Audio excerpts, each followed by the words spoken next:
The Greens leader Richard Natale has via Facebook announced that he's going to stand down after 5 years in the job. Of course, he replaced Christine Milne. Prior to her was Bob Brown.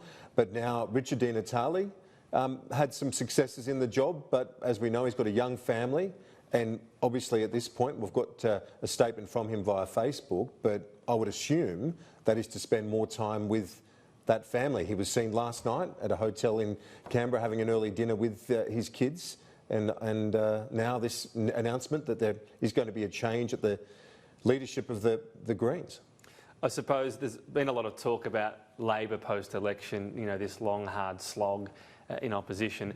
The Greens and Labor don't have a formal alliance, but the Greens would obviously feel they can get more things done when Labor's in power. He looks ahead for the next 3, maybe 6 years as a party that can't really do much in the Senate and thinks, well, might be an increased opportunity to tap the mat. Indeed, and of course, he's, as I say, 5 years. It is an intense job, a lot of scrutiny, and the question goes to now who would likely replace Richard Natale. Sarah Hanson-Young is someone you would think would put her hand up for that particular role.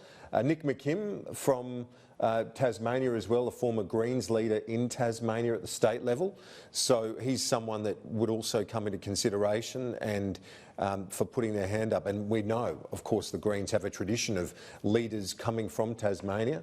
Bob Brown and Christine Milne, both from Tasmania. So Nick McKim, you'd think, would also be a chance for the leadership position. The recent acting leader was Bandt. I guess that's the other argument, whether you want to try to grow the party more. Richard Natale always spoke about getting towards 20% of the vote. On that measure, certainly the Greens have failed. On the measure of them falling by the wayside, a la the Democrats, you know, that hasn't happened. That was always a big thought post Bob Brown, for example. He was seen as the real force of the party. So they might be treading water, but that must be another consideration, right? If you want to grow the vote more, Tasmania is strong enough for the Greens. Do you go somewhere where you can do it in Melbourne? Do you keep perhaps at least the deputy for Melbourne? I believe we've got Richard Natale. This might be from his Facebook page. Let's go to that now. G'day everyone. Well, it's been an honour to lead the Greens in the federal parliament and fight every day for the values that millions of Australians care so deeply about. But after nearly a decade as a senator, half that time as leader, this morning I've announced my resignation as parliamentary leader of the Australian Greens. It's not a decision I've come to lightly, because leading this incredible movement for nearly 5 years has been one of the biggest honours of my life.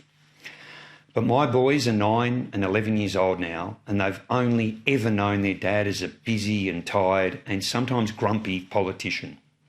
They're growing up quickly, and I want to spend more time by their side than a relentless political schedule allows. To our members and supporters, I know this news may come as a bit of a shock, but I do leave with a great sense of optimism.